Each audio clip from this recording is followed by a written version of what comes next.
Bom dia, irmãos. Saúde, paz e prosperidade. Podem assentar. Acendam as lâmpadas, pelo amor de Deus. Lâmpadas amarelas, por favor, para mim. Nesse friozinho assim, né, irmãos? Logo cedo. Aí complica, né? Esse escurinho assim. Aí vocês judiam de mim, né? Não, aí complica, né?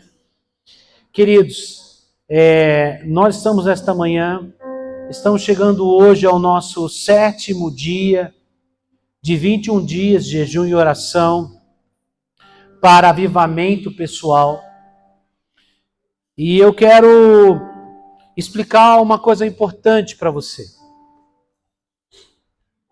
Quando falamos de avivamento pessoal, muitas pessoas imaginam que o avivamento pessoal é uma alegria de pular, de saltar, de celebrar, mas eu sinto decepcioná-los. Avivamento pessoal não começa assim. Avivamento pessoal começa com arrependimento, com tristeza. A misericórdia, pastor, mas a gente vai orar e receber tristeza. É porque tristeza, porque quando chegamos diante do Senhor, dos senhores, com sinceridade, não com emoção, mas com a espiritualidade que realmente isso necessita. Nós reconhecemos o quanto somos pequenos, o quanto somos frágeis, o quanto somos pecadores, e quando temos a contemplação da sua santidade, o que nos resta fazer é só chorar. É uma tristeza, mas não é uma tristeza para o mal, é uma tristeza para a transformação.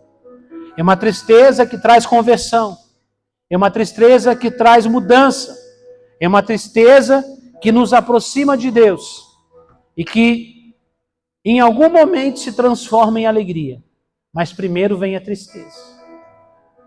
Se eu entender isso melhor, vamos fazer uma oração, sentados mesmo, curve a sua cabeça. Pai, em nome de Jesus, nós estamos na Tua presença nesta manhã, Senhor. E nós estamos, Senhor, dentro de um processo, Senhor, de jejum e oração, desejando a Tua presença, Senhor. Mas mais do que isso, desejando um avivamento pessoal, Senhor. Uma transformação em nós e através de nós, Senhor. Pai, que o Senhor nos dê consciência da Tua glória, da Tua santidade. Nos dê consciência, Senhor, também da nossa pequenez. Nos dê consciência, Senhor, de quem nós somos realmente e para onde devemos caminhar, Senhor, para agradar ao Senhor e para viver de acordo com a Tua vontade. Pai, em nome de Jesus, tomamos autoridade nesse ambiente e declaramos, Pai, que o Teu Espírito tem total liberdade aqui e que nenhuma força humana, carnal, diabólica, tem poder de atuar neste ambiente, Senhor, de atuar, Senhor, sobre a vida das pessoas. Mas que o Teu Espírito Santo haja poderosamente em nosso coração, trazendo, Senhor, a convicção da Tua santidade, da Tua verdade, de quem Tu és realmente, Senhor, nesta manhã. Nós te pedimos, em nome do Senhor Jesus. Amém e amém. Queridos, o nosso tema hoje é Sejam Santos. Qual o tema hoje? Sejam Santos. E não é torcedor dos santos, não. Tá? Já estou avisando aos raros santistas, né, que não é torcedor dos santos. Tá bom? Só para avisar, né? Então, irmãos, vamos à nossa leitura bíblica, 1 Pedro, capítulo 1, versículo 16.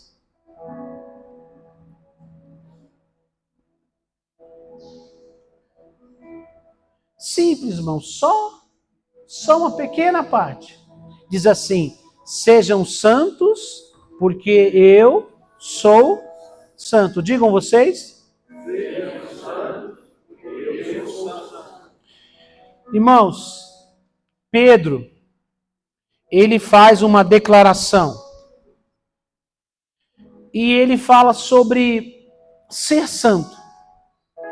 E quando nos deparamos com este comando dado pelo apóstolo Pedro, nós poderemos entrar num conflito. Primeiro, um conflito de interpretação, achando que nós já somos santos, que nós já somos bons, que nós já sabemos, e que, independente de qualquer coisa, Deus nos aceita. Esse é o pensamento vigente em nossos dias. Dizendo que Deus nos ama, dizendo que Deus não lança ninguém no inferno. Essa semana, topei com mais um vídeo de um pastor muito conhecido, já polêmico pelas suas declarações, dizendo que ele não crê que Deus manda qualquer pessoa para o inferno e que Deus não condena ninguém. Só que os versículos da Bíblia dizem, muitos, que há condenação. Jesus falou sobre o inferno. Jesus falou que existe o inferno. Jesus falou que pessoas vão para o inferno. Os apóstolos falaram sobre isso.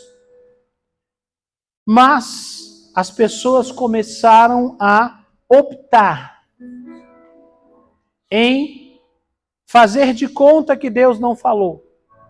E escolher alguns textos fora de contexto, dizendo que Deus não condena ninguém. Nós temos que entender uma coisa. Muitas pessoas falam assim, mas Deus é amor, porque Deus amou o mundo de tal maneira. Verdade. Mas como Deus é perfeito, na mesma proporção que Deus é amor, Deus também é santo. Na mesma proporção que ele é amor e que ele é santo, ele também é justo. Então, a Bíblia diz que o salário do pecado é a morte. O que é a morte? Primeiramente, a morte é a separação de Deus. É o primeiro tipo de morte que nós encontramos. Quando Adão e Eva pecaram, o Senhor disse, se eles comessem do fruto, certamente eles morreriam. Mas eles comeram no fruto e continuaram vivos. Mas, como consequência da sua desobediência, do seu pecado, o que aconteceu com eles? Eles perderam a presença de Deus. Perderam a comunhão com Deus. Perderam o relacionamento com Deus. Então, o primeiro tipo de morte que nós conhecemos na Bíblia é a morte espiritual. Aquela que o homem está separado de Deus.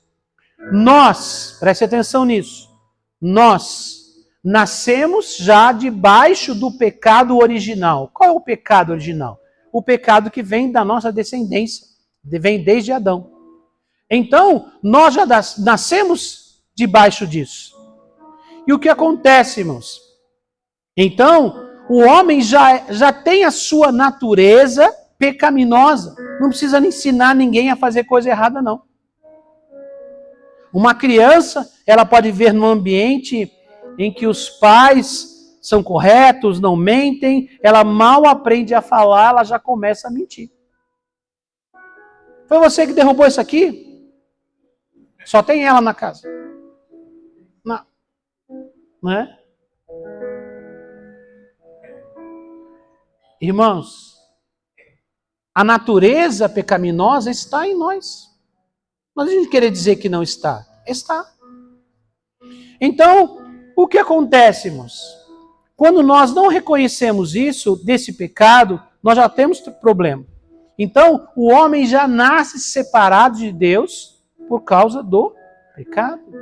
Nós estudamos devocional essa semana que diz que os nossos pecados nos separam, nos afastam de Deus, lá em Isaías. Os vossos pecados fazem divisão entre vós e o vosso Deus. Então Deus, no seu infinito amor, como diz lá em João 3,16, porque Deus amou o mundo de tal maneira que deu o seu Filho unigênito, o que ele fez? Ele entregou o seu Filho. Quando ele entregou Jesus, Jesus veio aqui e morreu na cruz, abriu-se uma oportunidade de mudança. Uma oportunidade de quebrar este ciclo de maldição. Porque a Bíblia diz que não há remissão de pecados sem derramamento de sangue. E no Antigo Testamento, os sacrifícios sempre tinham sangue. Por quê? Porque é para perdão, mas era provisório, era só para uma situação. Toda vez que se pecava, se derramava sangue de um outro animal, conforme o tipo de pecado, a situação, havia o tipo de sacrifício que a pessoa deveria fazer. João Batista, quando estava batizando no Jordão, e ele viu Jesus chegando, ele falou assim: eis aí o Cordeiro de Deus que tira o pecado do mundo. Quer dizer, Jesus seria o Cordeiro definitivo para perdão. Mas, ser perdoado não quer dizer que a gente não peque mais. E ser perdoado não quer dizer que lhe dá o direito de ficar pecando como você quiser, continuar com a sua velha vida. Então a má interpretação, uma interpretação maligna de que Deus não condena ninguém. Porque na mesma proporção que Deus é amor, que enviou o seu Filho, Deus também é santo, quer dizer, ele não aceita o erro.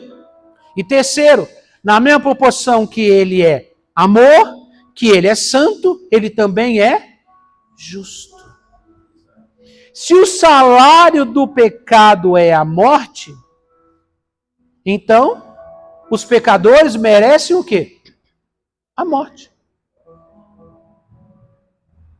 Primeiro, a morte espiritual, separação de Deus. Posteriormente, a morte física, que é a morte que todo mundo sabe o que é, morreu, acabou aqui nessa terra. E a terceira e definitiva, que não tem volta mais. Né? Que não tem volta mais. É o tipo de morte que nos condena à eternidade fora da presença de Deus, como diz a Bíblia, no inferno. Então, essa é a realidade que nós temos na palavra de Deus. Agora nós temos uma situação. Deus diz: sede santos, porque eu sou santo. E agora, como é que nós podemos ser santos se nós já acabamos de entender que somos pecadores? Esse é um problema para ser resolvido. Entendemos que quando entregamos nossa vida para Jesus e somos batizados, o que acontece? O nosso passado é apagado por Deus. Deus não vai lançar sobre você o pecado que ele tirou. As pessoas podem falar, o diabo pode falar, mas Deus não vai tocar mais no pecado que ele levou. Confessou, arrependeu, entregou, esquece. Então, como nós poderemos ser santos se somos essencialmente pecadores? Romanos 6,23 diz que o quê? O salário do pecado é a morte, né? Romanos 3,23. Né? Mas o dom gratuito de Deus é a vida eterna por Cristo Jesus, o nosso Senhor. Então, há uma maneira de mudar isso. Mas como nós mudamos isso? Como nós podemos quebrar esse ciclo de pecado? Deus jamais pediria para nós algo que fosse impossível. Vou repetir. Deus jamais nos pediria algo que fosse impossível. O impossível é por conta dele. Fala amém. O impossível é por conta dele. Então, como é, irmãos, que nós podemos ser santos se somos essencialmente pecadores? Vamos ler um texto. Como eu disse, para nós é impossível. Mas se Deus deu a ordem, Ele tem uma maneira de resolver isso. Ele vai lidar com esse problema. Hebreus 10, de 19 a 22, diz assim: portanto, irmãos, visto que temos plena confiança para entrar no Santo dos Santos, pelo sangue de Jesus, por um novo e vivo caminho que Ele nos abriu por meio do véu, isto é, do seu corpo. E uma vez que temos um grande sacerdote sobre a casa de Deus, aproximemo-nos de Deus com um coração sincero e com plena convicção de fé, tendo os corações aspergidos para nos purificar de uma consciência culpada e tendo os nossos corpos lavados com água pura. Fala amém. Então, irmãos, quando nós somos purificados pelo sangue de Jesus, nós temos acesso à presença de Deus. Vou repetir. Quando somos purificados pelo sangue de Jesus, temos o acesso à presença de Deus. Mas quando nos encontramos com a sua glória, não podemos viver como vivíamos no passado. Por causa do sangue de Jesus, eu posso ir até a presença de Deus novamente. Eu estava afastado, você estava afastado, nós estávamos distantes, mortos espiritualmente. Não havia uma maneira nossa, natural, humana, nessa terra que pudesse resolver isso. Deus, o seu infinito amor, enviou o seu Filho. E quando nós cremos em Jesus e entregamos a nossa vida para Ele, fomos batizados, Ele nos deu um acesso. Então, primeiro, os nossos pecados do passado foram apagados. E agora, eu posso chegar até Ele.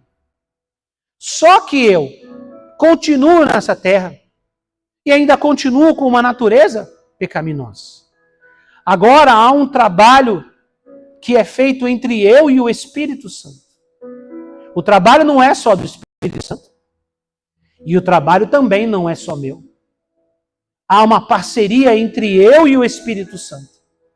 Então, quando eu vou ao Senhor, ali eu coloco as minhas dificuldades, as minhas lutas, as minhas tentações, o que eu tenho feito, as dificuldades, e ali eu vou pedindo ajuda, vou orando, vou sendo tratado, vou sendo moldado, vou sendo lapidado, e ali eu estou num processo de transformação do meu caráter. Para que cada dia mais eu pareça com Jesus. Não é fisicamente, mas que eu seja mudado. Numa linguagem popular, eu passo a ter os frutos do Espírito. Que os frutos do Espírito mudam a minha maneira de ser, a minha maneira de estar nos lugares, a minha maneira de relacionar-me com as pessoas. Há uma transformação. Mas há uma parceria entre eu e o Espírito Santo. E quando eu vou à presença de Deus, eu tenho a ousadia de ir ali, porque o sangue de Jesus me permite estar ali. Mas quando eu chego ali, eu chego com toda a humildade, sabendo que eu não mereço, sabendo que eu ainda falho, mas buscando ali não somente perdão, mas buscando uma transformação na minha vida. Uma consciência de pecado. Uma consciência de que eu não posso mais ser assim. É essa glória de Deus que traz essa consciência para mim. Em Isaías capítulo 6, nós temos um relato conhecido que Isaías já era um profeta. E ele tem uma visão dos céus, e na visão dos céus ele vê a glória de Deus, vê o trono, e ele vê os anjos adorando ao Senhor, dizendo: Santo, Santo, Santo. Aquele que era, aquele que é e aquele que há de vir. Toda a terra está cheia da sua glória. Quando Isaías tem aquela visão, ele grita, ele fala: ai de mim, que vou perecendo. Mas ele era um profeta. Ele era um homem de Deus. Mas nenhuma pessoa, por melhor que seja nessa vida, vai chegar diante de Deus numa oração, numa visão, enfim, num relacionamento, e vai se achar digno de estar ali. Eu não sou digno, você não é digno.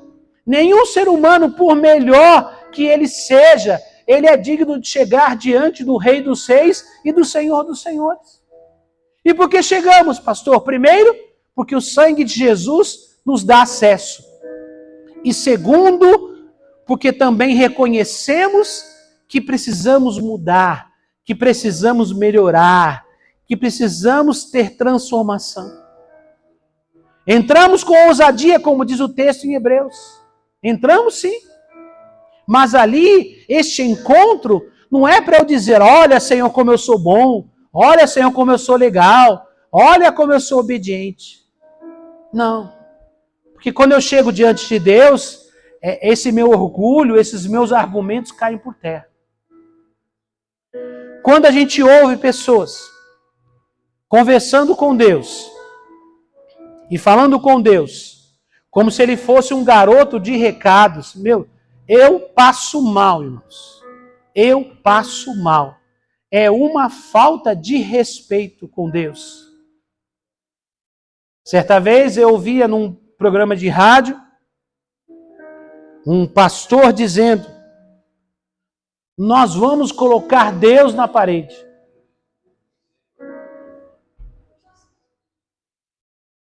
Irmão, confesso que eu fiquei enojado quando eu ouvi aquilo.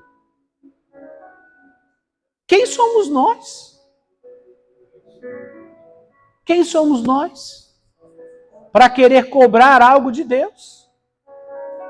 Pastor, Deus prometeu, eu vou com humildade dizer, Senhor, a tua palavra declara isso. Posso fazer isso? Posso, mas com humildade. Mas tem gente ensinando isso. Irmãos, quando nós vamos diante de Deus, nós somos tocados pela sua santidade. E naturalmente nós reconhecemos que somos falhos e pecadores. Quando é que você é capaz de reconhecer? Porque nós não podemos julgar o coração das pessoas. Não podemos. Não tem como você dizer o que é, como é a pessoa, o que ele está pensando. A gente não tem como julgar. Mas, irmãos, a Bíblia diz que você conhece uma árvore pelos seus frutos. Você conhece alguém pelo que ele fala, pelo que ele é. E quando você vê alguém que não tem humildade, que acha que pode, que é alguma coisa, uma autoconfiança, você rapidamente reconhece que ele não frequenta a sala do trono.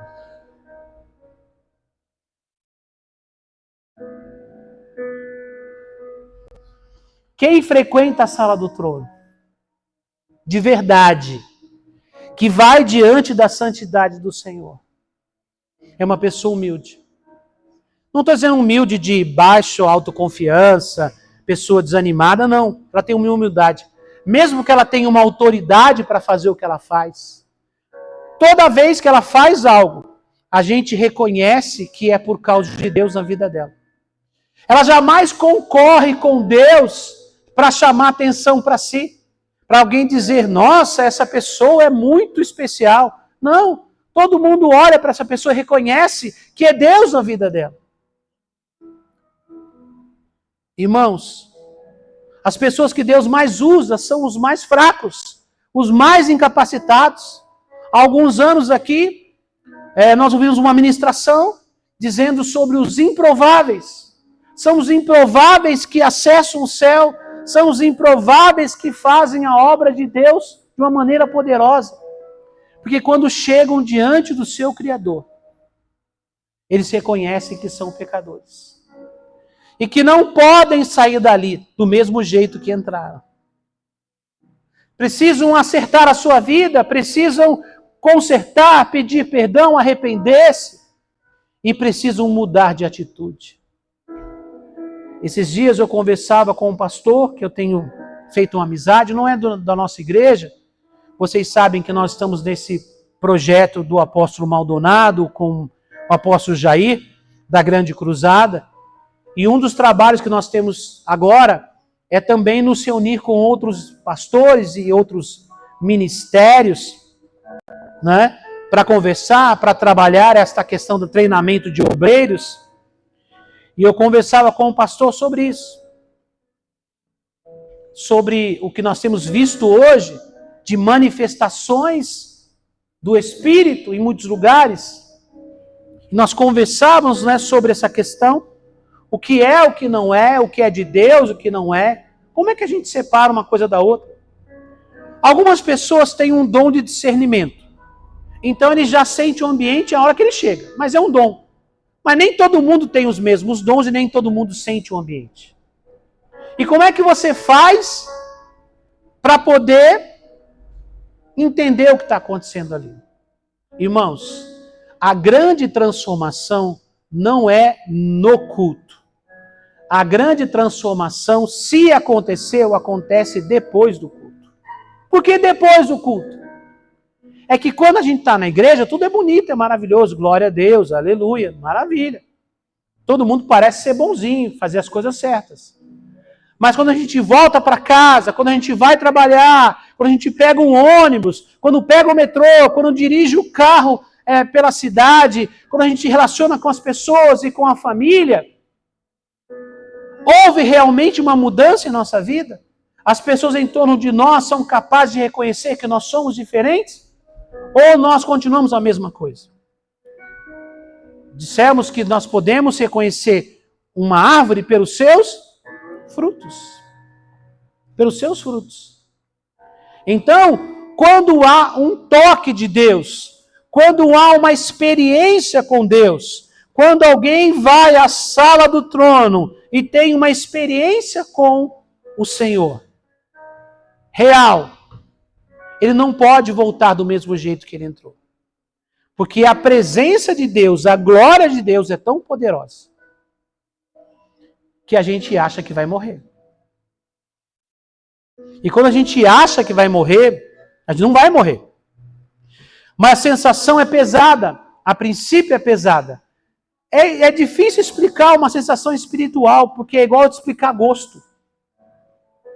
Tal fruta tem gosto disso, tem gosto daquilo, se a pessoa nunca experimentou. É difícil explicar sensações espirituais. Ao mesmo tempo, você se sente muito pecador, mas ao mesmo tempo você se sente acolhido ali. Você se sente seguro naquele ambiente. E naquele ambiente entre você e Deus, Deus direciona o seu coração sobre o que você precisa fazer para mudar. Deus não precisa falar nada, é no seu espírito. Ele fala com você. E aí você conversa com Deus ali, abre o seu coração e o Senhor já direciona você. E você sai dali não só com o seu espírito transformado, mas você sai dali com a sua mente determinada que você vai começar a ser diferente a partir daquele momento. Não é um convencimento de um culto, ou a palavra do pastor, da pastora, ou a palavra de uma pessoa que talvez você ouça uma música bonita e um pregador fale muito bem e você se emocione. Não, não estamos aqui para emocionar ninguém. Aqui não é programa de auditório, nós estamos aqui como um filme de Hollywood, nós estamos aqui para dizer a verdade. E muitas vezes você vai sair daqui chateado e triste. E às vezes você vai até achar que eu sou o culpado. Eu já estou preparado psicologicamente para isso. Já fui curado com isso. Por quê, irmãos? Porque a minha missão é dizer a verdade da Bíblia Sagrada.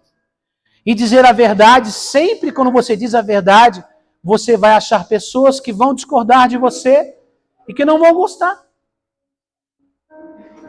Alguns vão dizer, não, isso é só conversa com o pastor estava sem mensagem, sem unção hoje, pregou uns negócios esquisitos lá, nada a ver.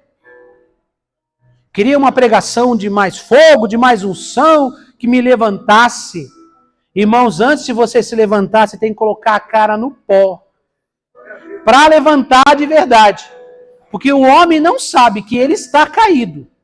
Então o primeiro movimento do homem não é para cima. O primeiro movimento do homem é mais para baixo ainda.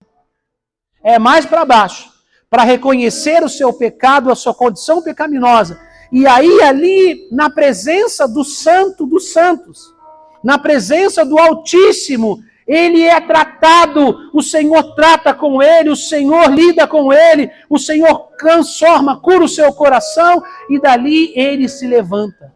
Mas agora ele se levanta como uma pessoa diferente. Fala amém. Uma pessoa transformada. Não é emoção, não é movimento, é algo pessoal, algo poderoso que Deus quer fazer conosco. Irmãos, quando nós temos este encontro com o Senhor, nós não podemos viver como vivíamos no passado. Então, por isso que Pedro fala, sede santo, porque eu sou santo. Ele está parafraseando uma palavra do Senhor no Antigo Testamento. Sede santos, porque eu sou santo. É possível? Sim. Porque nós não temos pecado? Não.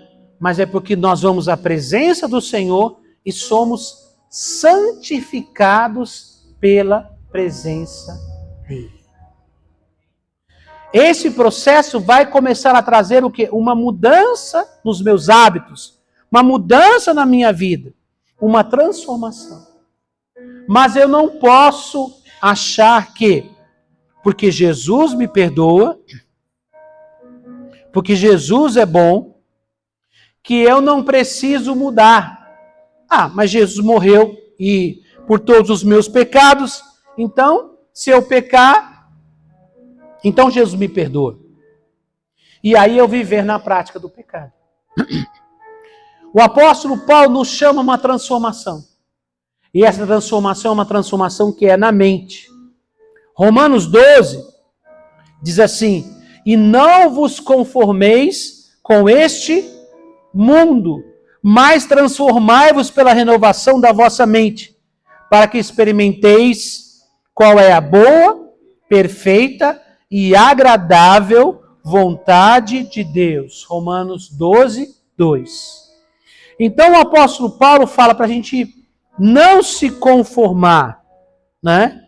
Então, irmãos, quando temos uma experiência com o Senhor, quando nos encontramos com o Senhor e a sua santidade, passamos a ter uma visão real de como o mundo está no pecado e como as suas inclinações são destrutivas. Por quê, irmãos? Que eu tenho um encontro com o Senhor.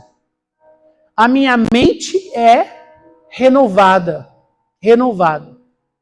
Agora eu olho para o mundo, eu vejo que aquilo que eu achava que era normal, que era comum, que era um nada a ver, não, Deus não se importa com isso. Eu começo a descobrir que aquilo ofende a Deus, que aquilo me afasta de Deus, que aquilo afasta a humanidade da presença de Deus. Então, a minha mente, ela começa a ter a mente de Cristo, como o Paulo fala, que nós devemos ter a mente de Cristo. Por isso que ele fala de uma renovação. Renovar a mente, passar a ter a mente de Cristo. Mas como eu terei a mente de Cristo? Eu terei a mente de Cristo quando eu me encontro com Cristo. Quando eu vou à presença de Deus, eu começo a ter os sentimentos, os pensamentos do Senhor. Quando eu estudo a sua palavra, eu começo a entender qual é a sua vontade. Quando eu me dedico ao devocional, a buscar a sua presença, a sua palavra, a sua verdade, a minha mente vai sendo renovada e transformada. Aí eu olho aquilo que era normal para mim. Aquilo que eu achava que não tinha problema. Agora aquilo já me causa nojo. Aquilo já fala, não, isso não é mais para mim. Algumas coisas que eu falava, eu já penso, não, é melhor não falar isso. Porque eu percebo que isso já não agrada a Deus e também já começa a fazer mal para mim. Por outro lado também, certas companhias, certas pessoas, eu me afasto.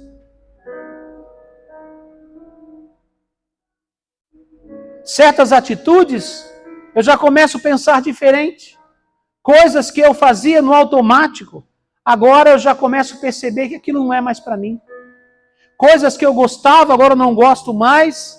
Coisas que eu não gostava, eu começo a gostar. Algumas dificuldades que eu tinha, talvez, para buscar a Deus, agora parece que Deus está mais acessível. A minha fé vai aumentando. O meu desejo pela presença de Deus vai aumentando. O meu desejo para estar na casa de Deus vai aumentando. E, consequentemente, os desejos para outras áreas vão diminuindo. Lógico, a gente sabe que a gente tem família, trabalho, temos uma vida, mas a gente sabe que o nosso coração é transformado, abençoado. E todo o ambiente que nós estamos, Deus está conosco. E nós começamos a trazer a glória de Deus para o ambiente onde nós estamos. Aquele ambiente que era ruim, bagunçado, zoado, que não nos incomodava, que era natural para nós, começa a mudar. E agora nós começamos a trabalhar por uma mudança no nosso ambiente, e não somente em nós e no nosso coração. Então, irmãos, quando nos encontramos com o Senhor e a sua santidade, é o texto que nós estamos aqui, passamos a ter uma real visão de como o mundo está no quê? No pecado. E como as suas inclinações são destrutivas. Porque eu fui diante do Senhor. E diante do Senhor eu reconheci o meu pecado. A minha fraqueza. Talvez até aquilo que eu achava que não era pecado. Até aquilo que eu achava que não era problema. Mas quando eu estive diante do Senhor, eu fui à presença dele. Agora eu já sei que aquilo não agrada a Deus. Irmãos, existem coisas que são pecado. Naturalmente são pecado. E existem coisas que naturalmente não são pecado, mas que podem me afastar de Deus. Ou que podem me distrair da presença de Deus. Para isso, eu tenho que renunciar. Eu tenho que fazer o quê? Renunciar. Vou explicar melhor. Por exemplo, vocês acham que, por exemplo, jogar um futebol com os amigos é pecado? Sim ou não? É pecado? Sim ou não? Não. Não é. De repente, se eu for jogar um futebol, o único pecado é que eu sou ruim pra caramba. O time que me escolher, vou estragar o time. Certo? O pecado é deles que me escolheram. Mas, irmãos, eu vou dizer para você. A gente, durante uma época, a gente tinha um time de futebol lá que a gente jogava todo sábado. Todo sábado a gente jogava. Eu não sei jogar bem, mas eu ia lá, é divertido, para mim é diversão. E aí, irmão, os caras começavam a discutir, brigar. Aí eu saía e falava assim, não. Sentava lá do lado de fora. Você não vai jogar? Eu falei, não, eu vim para divertir. Vocês vão brigar, discutir. Eu não vim aqui para brigar, discutir. Eu vim aqui para distrair. Eu sentava do lado de fora. Quantas vezes eu vi eles discutindo, eu virei as costas e fui embora, larguei eles lá. Por quê, irmãos? Porque jogar bola não é pecado. Mas maltratar o irmão, a discutir, a desrespeitar uma pessoa, isso é pecado. Eu não estava no meio. Aí eu vou avançar. Se você é uma pessoa que joga o futebol e você fica nervoso, meu conselho para você é: não joga. Renuncia o futebol. O futebol está fazendo mal para você? Renuncia o futebol. Passou, o futebol é pecado? Não. Mas está fazendo bem ou está fazendo mal para você? Você está construindo alguma coisa? Boas amizades? Ou você está separando amigos com o seu jogo de futebol? Então não joga mais. Isso é renunciar. O futebol não é pecado. Mas ele pode. Mas para mim, vou dar um exemplo, que se eu fosse essa pessoa nervosa, né, isso causaria problemas para mim. Então, tudo que rouba a sua atenção, a sua presença de Deus, você precisa deixar. Não é necessariamente que o ato daquilo seja pecado, mas a prática daquilo pode te tirar da presença de Deus. Então, se eu sei que aquilo é assim, eu renuncio. Existem pessoas que têm certas fraquezas. E isso, quando eu falo fraqueza, todo mundo tem alguma fraqueza.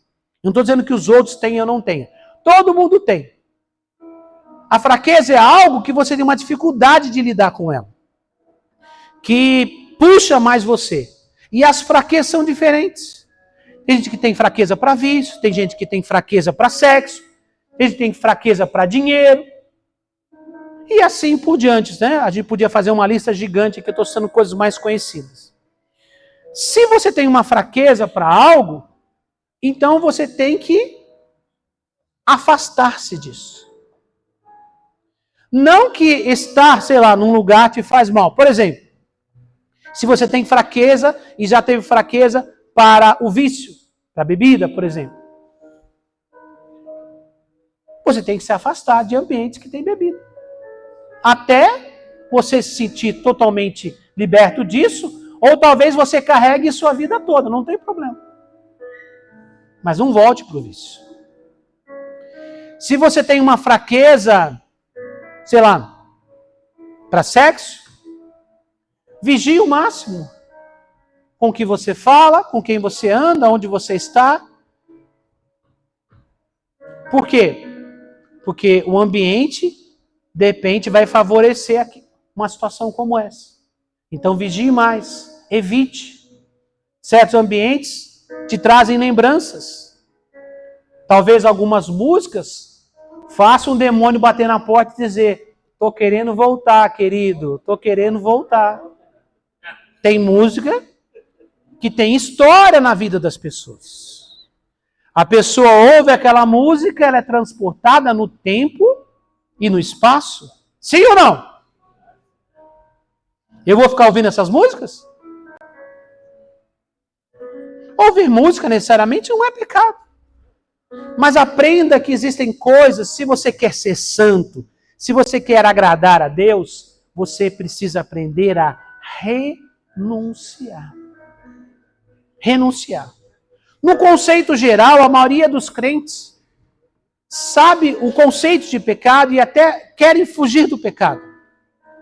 Mas se você quer ser santo, se você quer subir o seu nível de relacionamento com Deus, viver uma vida de intimidade com Deus, aprenda a renunciar. É muito mais do que deixar de pecar. É deixar de estar ou fazer algumas coisas que podem, eventualmente, sim ou não, te enfraquecer. Podem sim te distrair da presença de Deus. Podem sim te roubar da presença de Deus. Podem sim tirar o seu tempo de Deus. Então, renuncie. Renuncie. Isaías, quando teve a visão dos céus, ele disse: ai de mim, eu vou morrer, porque eu sou um homem de lábios impuros e habito no meio de um povo de impuros lábios. Ele já reconheceu aonde era o pecado dele. Não precisava Deus falar, não. A santidade de Deus faz você ter consciência de pecado. Onde você está falando, você está errando. Não precisa ninguém falar com você. Ele automaticamente entendeu aquilo. Mas ali, naquele momento que ele estava na presença de Deus, houve um arrependimento. Por isso que eu falei para vocês. Em algum momento no seu encontro com Deus, você não terá a sensação da alegria, você terá a sensação da tristeza profunda. Foi o que Isaías sentiu. Mas essa tristeza profunda é que traz a transformação. Essa tristeza profunda que vai mudar você por dentro. Porque o homem não muda se ele entender que está tudo bem. Se está dando tudo certo, ninguém reflete na vida. De vez em quando nós temos que passar por umas lutas para refletir sobre como nós estamos vivendo. Deus quer elevar o nosso nível, mas nós entramos num nível de contentamento. Então, de vez em quando, Deus dá umas apertadas na gente também. A dor faz parte do processo de crescimento. E quando chegamos diante da santidade de Deus, ninguém consegue chegar diante dele e se achar digno. Pelo contrário, a gente já começa a reconhecer o que nós erramos. Não precisa ninguém falar nada, ninguém apontar erro. E naquele lugar, se estivermos realmente arrependidos, o Senhor transforma a nossa vida. Fala amém. O Senhor transforma. E nos levantamos dali diferentes. E aí nós passamos a ter esta transformação de mente. E o nosso olhar para o mundo e para o ambiente onde nós estamos passa a ser diferente, como nós vimos aqui. E não vos conformeis com este mundo, mas transformados pela renovação da vossa mente. A nossa mente só será renovada quando nos encontrarmos com o Senhor. Porque daí sim, quando nós entendemos isso, a nossa vida é transformada. Assim, não aceitamos a forma ou a forma que o mundo tenta nos colocar e passamos a experimentar a vontade de Deus. Que forma? A forma que Paulo está falando. E não vos conformeis.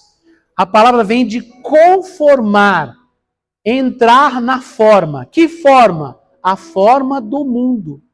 E não vos conformeis com este mundo. Não a sua maneira como o mundo age. Não se amolde, né? Não se conforme a maneira como o mundo lida com as situações. O nada a ver, não é pecado. Cada um faz o que quer. Cada um manda no seu coração. O importante é ser feliz. Se você não prejudicar o outro, que erro tem? Irmãos, a lista é gigante. Mas quando nos encontramos com o Senhor, a nossa mente é renovada e nós não nos conformamos com este mundo. E descobrimos que, né, depois que mergulhamos na presença divina, nós descobrimos o quê? Passamos a ter um olhar e um sentimento diferente com o mundo. Aquilo que para mim era normal, aquilo que para mim nada a ver, agora aquilo me dá nojo. Aquilo faz mal para mim, eu não consigo olhar para aquilo, falo, nossa, antes eu gostava tanto disso, agora parece que não mudou, não quero mais isso. Por quê? Porque nós experimentamos a vontade de Deus. E ela é boa, perfeita e agradável. O que antes para mim era muito difícil, quando alguém falava de Jesus, quando alguém falava de obedecer a Deus, de deixar um vício, ou deixar de ter uma vida pecaminosa, a gente falava, mas isso é ruim, ou então isso é difícil, ninguém consegue. Mas agora nós descobrimos com a nossa mente renovada, primeiro, que a vontade de Deus para nós, ela é o quê? Ela é o quê? Boa, ela nos faz bem. A outra coisa é que ela é perfeita. Ela está certa, ela é perfeita. E outra coisa é que ela é agradável. Agradar a Deus, para nós, deve ser o alvo de vida. Mas não só agradar a Deus, mas que a vontade de Deus seja agradável para nós. Todo mundo sabe que a vontade de Deus agradar a Deus é interessante. É bom. Aí a pergunta é, a vontade de Deus é agradável para nós? Agora, você vai começar a se sentir bem em fazendo o que é certo. E sentindo-se mal pelo pecado. Porque houve uma mudança na sua mente. Uma renovação na sua mente. Porque você teve encontro com o Rei dos Reis e com o Senhor dos Senhores. Agora não precisa de alguém ficar dando bronca em você, te cobrando o tempo todo, dizendo que você não pode fazer isso. Você não quer aquilo. Você não quer mais, aquilo te causa nojo. E também não precisa ninguém ficar dizendo para você, você tem que servir a Deus, você tem que agradar a Deus. Você não precisa ninguém mais te dar bronca nisso, porque você já faz isso naturalmente, porque agora a vontade de Deus para você também é agradável. Fala amém. Porque você teve um encontro com o seu Criador. A sua vida foi transformada. A princípio, esse encontro te causou uma pressão, um choro, uma tristeza, por ter a consciência do pecado. Mas quando você levanta dali, você levanta transformado. Você é literalmente uma nova criatura. Fala amém. Então, passamos agora a viver uma vida de aperfeiçoamento. Não somos perfeitos? Não. Uma vida de aperfeiçoamento. Não falhamos? Sim, falhamos. Mas cada vez que falhamos, procuramos consertar. Reconhecemos que erramos. Irmãos, Um dos princípios de reconhecer a Deus não é que você não falhe, mas é que você falha e não precisa ninguém dizer para você que você falhou. Você já sabe que você falhou, vai correr atrás. Tem gente que ele só demonstra algum tipo de sentimento pelo pecado quando ele é confrontado. Quando alguém fala, você fez coisa errada. Aí ele fala, Mas o que eu estou falando aqui, irmãos, é o convencimento do próprio Deus. Diretamente com você. Esse é um nível de relacionamento com Deus que Deus quer que a gente ande. Fala amém, irmãos. Que a gente errou, e não precisa ninguém dizer pra gente que a gente errou, não. Não precisamos ser pego no ato para dizer, ai, me perdoa, eu errei. Depois que alguém descobriu, depois que alguém te entregou, depois que alguém te confrontou, depois que alguém te chamou a atenção. Ah, perdão, pastora? Ah, mas a conta vai ficar um pouquinho mais cara.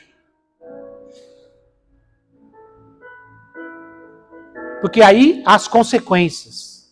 Mas quando você erra, ninguém apontou o dedo para você, ninguém te acusou, ninguém foi te confrontar, mas você reconheceu que você ofendeu primeiramente a Deus e que o seu pecado, de certa forma, fez mal para você, para alguma pessoa, enfim. E você vai a Deus. Aí sim, a bênção é diferenciada. Porque Deus abençoa o que se arrepende genuinamente. O que ouve a voz de Deus. Fala amém. Mas para ouvir essa voz de Deus, você tem que estar na presença dele. Você tem que viver na presença dele.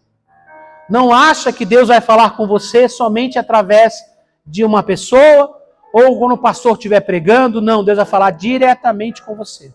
Antes de uma pessoa chamar sua atenção, de te corrigir, Deus já falou com você. Você pode ter certeza. Talvez você não ouviu, você estava distraído. Mas Deus começa falando diretamente com a gente. Primeiramente. Então hoje, eu quero orar com vocês. Eu quero que você fique em pé em nome de Jesus.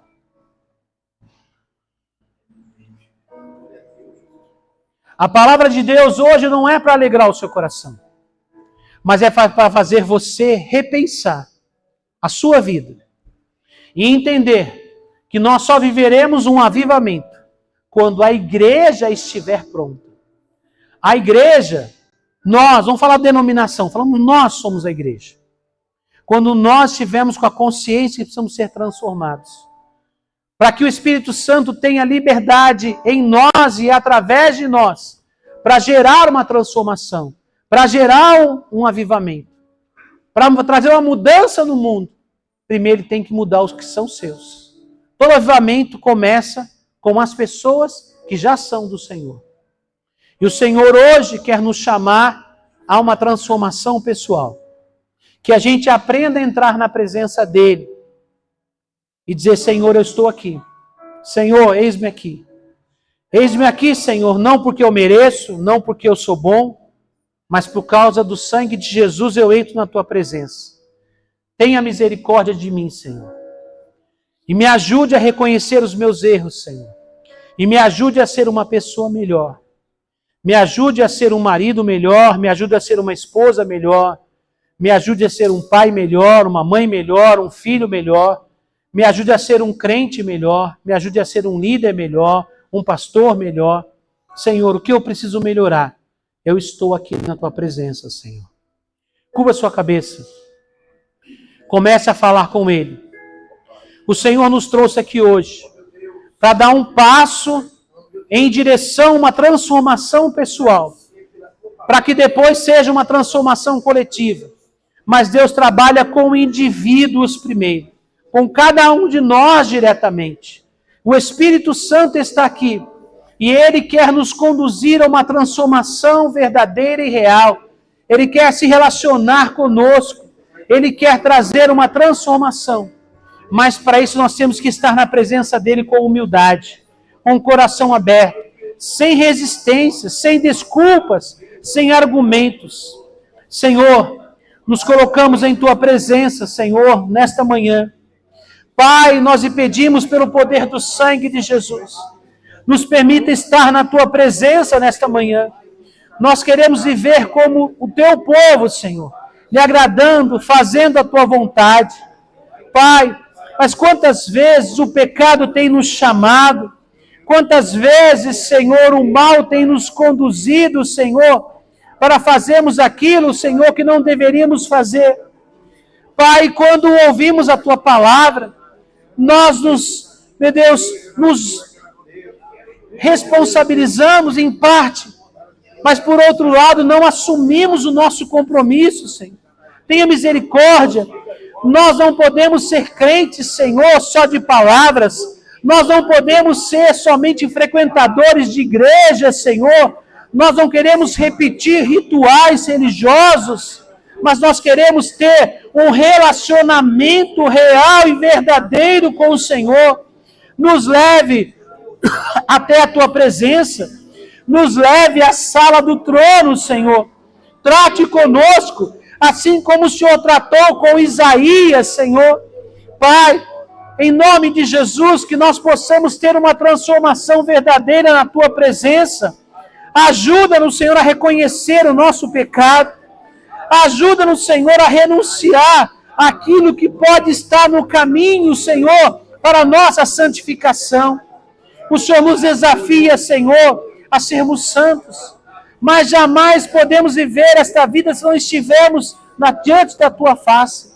Porque diante da Tua face reconhecemos quem somos.